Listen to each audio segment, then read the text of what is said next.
Gujarat's #1 engineering university, Sankalchand Patel University, 9642706257.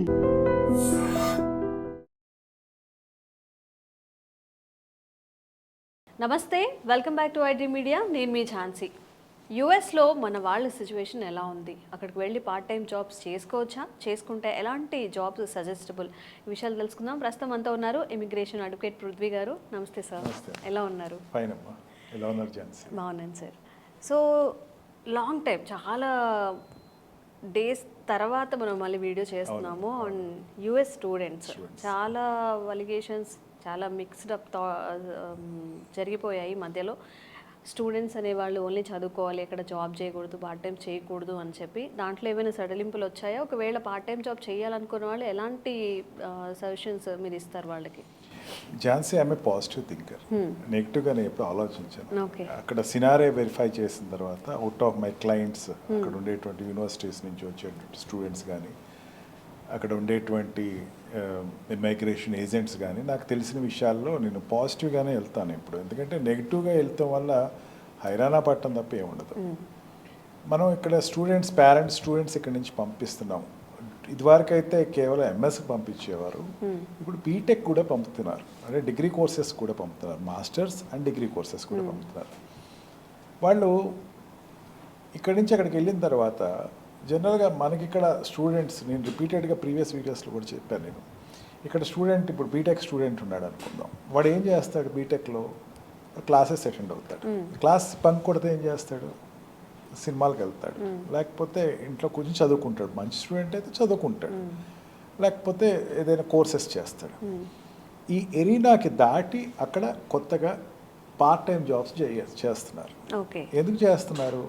ఏదైనా సరే ఇంకో దేశానికి, అంటే అక్కడ ఈజీగా మనకి మన రికగ్నైజేషన్ ఉంది, మనం ఏదైనా చేస్తే డబ్బు వస్తుంది, ఆ డబ్బుతోటి మనం ఇక్కడికి రావడానికి అయినటువంటి దగ్గర 40 to 50 lakhs ఏదైతే ఖర్చు అయిందో ఆ ఖర్చు రిపే చేసేటువంటి ఆస్కారం మనకు ఉంది. అండ్ ఆల్సో పాకెట్స్ ఉంటాయి, పాకెట్స్ ఉంటే మనం ఇంట్లో పేరెంట్స్ మీద డిపెండ్ అవ్వక్కర్లేదు అని ఈ నోషన్ మీద పార్ట్ టైం జాబ్స్ దిగుతారు. ఇక్కడ ఏమవుతుందంటే పార్ట్ టైం జాబ్ తీసుకునేటప్పుడు choices of part time job అన్నది చాలా సీరియస్గా ఆలోచించుకోవాలి పిల్లలు. పేరెంట్స్కి ముందు తెలిస్తే కనుక, ఈ వీడియోస్ ఎప్పుడు కూడా పేరెంట్స్ కోసం మనం మాట్లాడుకుంటున్నాం ఝాన్సీ, ఎందుకంటే పేరెంట్స్ తెలిస్తే కనుక వాళ్ళ పిల్లలకి సజెషన్ ఇవ్వడానికి కానీ, వాళ్ళు ఒకవేళ ఏదైనా రాంగ్ పాత్ ఆఫ్ సెలెక్టింగ్ జాబ్స్కి వెళ్తున్నప్పుడు టు మోర్ ఎక్స్టెంట్. ఇక్కడ మనకి ఈ యూనివర్సిటీలో పార్ట్ టైం జాబ్స్ మనకి ఓపీటీ ప్రోగ్రాంలో కానీ, సిపిటీ ప్రోగ్రాంలో కానీ, సిపిటీ అంటే పే చేసేది కాదు, ఓపీటీ అంటే వాళ్ళు చేసేదానికి అమౌంట్స్ వస్తాయి. ఈ international students are different to the other subjects. అంటే వీళ్ళు మిగతా అక్కడికి వెళ్ళి జాబ్ చేసేవాళ్ళు చాలా డిఫరెంట్ ఉంటారు. ఇంటర్నేషనల్ స్టూడెంట్స్ ఏంటంటే వాళ్ళ arena of job finding is very less. వాళ్ళు కేవలం ఆ యూనివర్సిటీ పరిధి, యూనివర్సిటీ అనేటువంటి ప్రపంచంలో వాళ్ళు పనిచేయటం తప్ప దాటి బయటకు వెళ్ళటానికి లేదు. ఆ యూనివర్సిటీ పరిధిలో జాబ్స్ అంటే నేను పేరెంట్స్కి ఇంతవరకు చెప్పాను, మళ్ళీ చెప్తున్నాను, ఝాన్సీ ద్వారా మళ్ళీ చెప్తున్నాను, there are number of opportunities. Don't get perverted or panic అయిపోయకండి. మీ పిల్లలు చెప్పింది ఏదైతే ఉందో అది మీరు సీరియస్గా తీసేసుకుని, ఇక్కడ జాబ్స్ దొరకట్లేదు నాన్న, లేకపోతే ఇక్కడ జాబ్స్ అనేది కష్టంగా ఉందని చెప్తే దానికి మీరు ఇక్కడ ఆదుర్త పడకండి. ఎందుకంటే platforms are of let's divide these platforms into different. First వీళ్ళు ఈ స్టూడెంట్స్కి అక్కడ ఓపీటీలో దొరికేది రీసెర్చ్ అసిస్టెంట్స్లో దొరుకుతుంది జాబ్, అండ్ ట్యూషన్ అసిస్టెంట్స్లో దొరుకుతుంది, అండ్ లెక్చర్ అసిస్టెంట్స్లో దొరుకుతుంది. అంటే బీటెక్ స్టూడెంట్ అనుకోండి, అక్కడ రీసెర్చ్ అసిస్టెంట్స్కి వర్క్ చేస్తారు. అదే వాడు ఎంఎస్ అనుకోండి, ఈ అకాడమికల్ అసిస్టెంట్స్కి వర్క్ చేస్తాడు. ఈ 2 జాబ్స్ అనేది ప్రతి యూనివర్సిటీలోనూ ఉంటుంది. అంటే ఏం చేయాలి? మన పిల్లవాడు జాగ్రత్తగా అక్కడ ఆ లెక్చర్స్ తోటి మంచి సత్సంబంధాలు పెట్టుకుంటే ఈ జాబ్స్ ఈజీగా దొరుకుతాయి. అర్థమైందమ్మా? ఈ అకాడమికల్ జాబ్స్ ఏదైతే ఉందో, టీచింగ్ జాబ్స్ సంబంధించింది ఏదైతే ఉన్నాయో, ఆ సీనియర్స్కి అక్కడ ఉండేటువంటి curriculum activities, preparation of the కరికులము, and also helping for the papers, ఈ జాబ్స్ ఉంటాయి. And with regarding to the research jobs సంబంధించి పార్ట్ టైం జాబ్స్ సంబంధించింది ఆల్రెడీ ఒక రీసెర్చర్ చేస్తూ ఉంటాడు, వాడు పేపర్ రీడింగ్ అడుగుతూ ఉంటాడు, ప్రాజెక్ట్ ప్రిపరేషన్లో వీడి హెల్ప్ అడుగుతూ ఉంటాడు, organising the what we call meetings ఇవన్నీ ఉంటాయి, ఇవి వాడు అక్కడ చేయాల్సినటువంటి పని ఉంటుంది మా పిల్లవాడు. And third is the library oriented jobs. లైబ్రరీకి సంబంధించినటువంటి జాబ్స్ ఉంటాయమ్మా. లైబ్రరీ జాబ్స్లో అంటే ఏంటంటే rack shuffling and also online verification and giving the sum universities, అన్నిట్లోనూ లేవు, కొన్ని యూనివర్సిటీలు ఏంటంటే అప్లోడింగ్ ఆఫ్ ద బుక్స్, ఇవన్నీ కూడా లైబ్రరీ ఓరియంటెడ్ జాబ్స్ ఉంటాయి. అంటే ఈ 3 జాబ్స్ దేనికి సంబంధించిందమ్మా? Pure academical related jobs.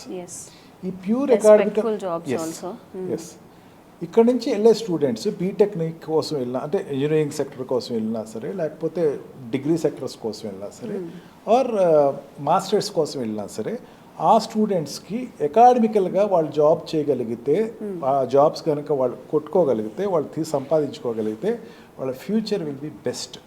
Best అంటున్నాను, even not good and better, అట్లా బెస్ట్ అంటున్నాను. ఎందుకో చెప్తాను. సాలరీస్ ఎలా ఉంటాయి సార్ కంపేర్ చేస్తే బయట వర్క్స్? అప్ టు $20 వరకు వాడికి వస్తాయమ్మా పర్ అవర్. ఓకే. అందుకని $8 to $20 వస్తాయి మనకి.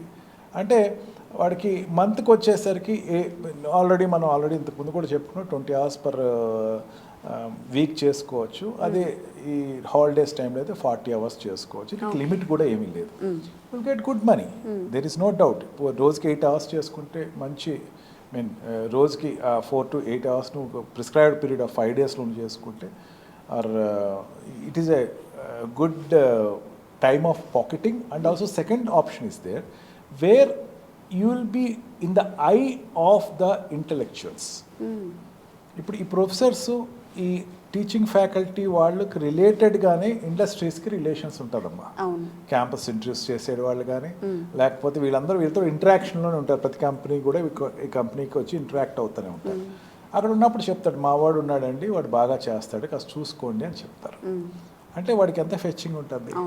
అండ్ ఆల్సో ఆ కాలేజ్ నుంచి వెళ్ళి జాబ్ చేసేవాడు ఇంటర్వ్యూ కండక్ట్ చేసేవాడు ఉంటాడమ్మా. ఆడేమడుగుతాడంటే, ఎవరి దగ్గర చేసే పలానా బోస్టన్ యూనివర్సిటీస్లో చేశాడు, లేకపోతే కేంబ్రిడ్జ్ యూనివర్సిటీలో చేసాం, లేకపోతే మిట్లో చేసాం, ఎక్కడ ఎవరున్నారు, ఎవరి దగ్గర చేసావు, పలానా ప్రొఫెసర్ స్టాలిన్ దగ్గర ఉన్నావా నువ్వు అని అడుగుతారు.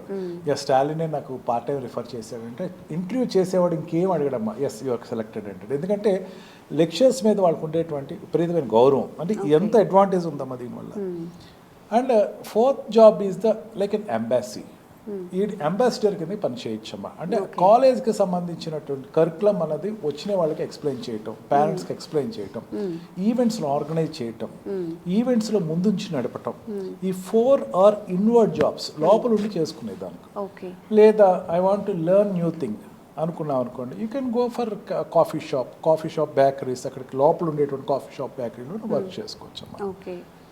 అవే ఆఫ్ ఇట్. ఇవి కాకుండా బయట అంటే నాన్ అకాడమికల్గా రిలేటెడ్గా వస్తే ట్యూషన్ జాబ్స్ ఉంటాయమ్మా. అండ్ ఆల్సో స్టడీ సెంటర్స్ ఉంటాయి దాంట్లోనే. ఆ స్టడీ సెంటర్స్లో మీరు వెళ్ళి వర్క్ చేసుకోవచ్చు. అండ్ ఆల్సో లోపల what we call departmental stores ఉంటాయి, డిపార్ట్మెంటల్ సప్లైస్ ఉంటాయి. ఇవన్నీ కూడా చక్కగా చేసుకోవచ్చు. సార్, ఒక చిన్న డౌట్ ఏంటంటే, ఇప్పుడు మన దగ్గర యూనివర్సిటీస్ ఉన్నప్పుడు ఇండియాలో మనం ఎట్లయితే లోకల్ మన వాళ్ళకి ప్రిఫరెన్స్ ఇస్తామో, అక్కడ కూడా అలాగే జరుగుతుందో? ఏదైనా మీరు చెప్పిన జాబ్స్లో ఫస్ట్ ప్రయారిటీ వాళ్ళకి, తర్వాత మనకు వచ్చే అవకాశం అలాంటివి ఏమైనా జరుగుతుంటాయా? US is not a country of caste, creed or religion or sex anywhere. ఎవరికైనా సరే ఈక్వల్ స్టేటస్ ఇస్తారమ్మా. Universities are like a temple there. టెంపుల్లో ఏ రకంగా అయితే అందరికీ సమానమైనటువంటి రకమైన ఆపర్చునిటీ ఉంటుందో, what we call to uplift your personality, అక్కడ కూడా అట్లాగే ఉంటుందమ్మా. ఏ లెక్చరరు, టీచరు, ఏ ఫ్యాకల్టీ, ఏ మేనేజ్మెంట్ కూడా వాళ్ళకి వాట్ వి కాల్ మావాడు, he's an white people, he's a black people, he's a brown people, ఈ డిఫరెన్సెస్ అనేది చూపించడం. Because university is a role model. అట్లా కనుక ఒకటి ఏదైనా కామెంట్ వస్తే ఆ యూనివర్సిటీకి బ్యాడ్ నేమ్ అని చాలా జాగ్రత్త పడుతూ ఉంటారు. యూనివర్సిటీ చాలా వెరీ కాషియస్గా ఉంటుంది అక్కడ. ఇక్కడ మనకి యూనివర్సిటీస్లో ఉండేటువంటి రాజకీయాలు కానీ, ఇక్కడ ఉండేటువంటి వ్యత్యాసాలు కానీ అక్కడ ఉండవు. అఫ్ కోర్స్ రీసెంట్గా ఒక యూనివర్సిటీ దెర్ ఈజ్ ఏ కొంచెం వాట్ వి కాల్ ఈ పొలిటికల్గా ఇన్వాల్వ్ అయినందుకు కంట్రీ చాలా సీరియస్ స్టెప్స్ తీసుకుంది. ఏం చేసిందంటే అక్కడ ఒక ఒక వర్గానికి ఏదో సపోర్ట్ చేసేటువంటి యాసిలేషన్ జరుగుతూ ఉంటే ఇమీడియట్గా దాని మీద ఆ యూనివర్సిటీకి రావాల్సిన ఫండ్స్ అని ఆపేసింది. Country also will concentrate upon the university very seriously. And also Jhansi, we must not forget one thing, universities are self sufficient. ఇండియాలో లాగా లేకపోతే మన ఏషియన్ కంట్రీస్లో లాగా లేకపోతే మిగతా కంట్రీస్లో లాగా యూనివర్సిటీస్కి డబ్బులు కొదవలేదు. మనకి ఇక్కడ సంపాదించుకున్నాడు ఏం చేస్తాడు, వాళ్ళు మనవాడికి పెడతాడు, లేకపోతే దాచిపెట్టి అక్కడ అట్లా ఉండదు, యూనివర్సిటీకి ఇచ్చేస్తాడు. Crores and millions of dollars ఉంటాయి. University are self sufficient. అన్ని యూనివర్సిటీస్ అంటలేదు, బట్ ఈ credited universities are self sufficient. Jobs are there. అందరికీ ఎంతమంది ఉన్నా కానీ యూనివర్సిటీలో చదివే వాళ్ళందరికీ కూడా జాబ్స్ ఇవ్వడానికి కూడా ఆపర్చునిటీస్ ఉంటాయి. ఖచ్చితంగా ఉన్నాయి. ఓకే, 1 year వరకు చేసుకోవచ్చు జాబ్స్. స్టెమ్లో ఉంటే కనుక ఇంకో 2 years చేసుకోవచ్చు. స్టెమ్ అప్లికేషన్ పెట్టుకుని ఇంకో 3 years, అంటే 1+1 2 years 3 years చేసుకోవచ్చు. ఎంఎస్ చేసినోడైతే 2 years అకాడమీ అండ్ మిగతా 3 years 5 years వరకు చేసుకోవచ్చు. మీన్ వైల్ నువ్వు చేసుకునేటప్పుడు I personally recommend be in your academical selection. మీకు అకాడమిక్ సంబంధించినటువంటి సెలెక్షన్స్ చేసుకోవచ్చు, ఫ్రీలాన్సర్స్ చేసుకోవచ్చు, డాక్యుమెంటేషన్స్ తయారు చేసుకోవచ్చు, అప్లోడ్ చేసుకోవచ్చు. You can do that jobs are self sufficient. Don't get golden opportunity. yes, golden opportunity. There is no other difference as such. And sorry మిమ్మల్ని interrupt చేశాను sir. Out of university మీరు కొన్ని suggest చేశారు, tuitions కానివ్వండి లేకపోతే కెఫేలో కానివ్వండి, అలాంటివి ఇంకేమైనా ఉన్నాయా? Out of university I say that no, don't go to out of university. Okay, university OPT ప్రోగ్రామ్స్లో ఈవెన్ మీరు లోపల ట్యూషన్స్ చెప్పినా, లోపల ఉండేటువంటి యూనివర్సిటీ సంబంధించినటువంటి స్టాఫ్ క్వార్టర్స్లో ఉన్న పిల్లలకు చెప్పినా they will accept, but don't go out side and do any jobs. It is highly restricted. నాకు కొంతమంది క్లయింట్స్ వాళ్ళ పిల్లలు లేకపోతే క్లయింట్స్ డైరెక్ట్లీ ఫ్రమ్ యూఎస్ వాళ్ళు నాకు ఫోన్ చేస్తుంది ఏంటంటే they are criticising me by telling that మా పిల్లలు చేస్తున్నారు ఇక్కడ జాబ్స్, వాళ్ళు చేయకపోవటం తప్పే ఉంది, నేను ఇక్కడ బేకరీలో చేస్తున్నాను. That I won't recommend as such. There are way out. బయటికి చెప్పుకున్నట్టు దాంట్లో they can excuse from the country, but it is not recommended.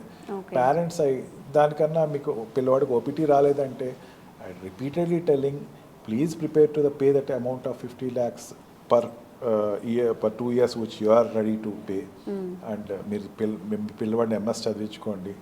And BTech చదివించుకున్న వాళ్ళు కూడా be ready for that. So is engineering మా బ్యాచులర్ డిగ్రీస్ చేసేవాళ్ళు కూడా get ready for 3 years. అంతేగాని don't get what we call OPT రాలేదు మా వాడికి ఇంకా అక్కడ ఉండట్లేదు అనేది, get ready for it. Don't depend upon it.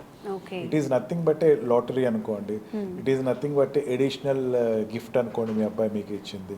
And don't make him don't create pre pressure in to the minds of the children. వాళ్ళ మైండ్స్లో పెట్టకండి ఓపీటీ రాలేదేంట్రా మిగతా వాళ్ళకి వచ్చేసింది. And don't discourage him.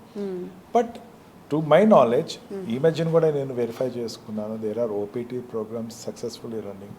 And Trump is also not involving with it F1 visa children. వాళ్ళ మీద ఏమాత్రం ఇప్పటివరకు ఆంక్ష వేయలేదు, వేయడు కూడా. Okay, thank you sir. Thank you very much.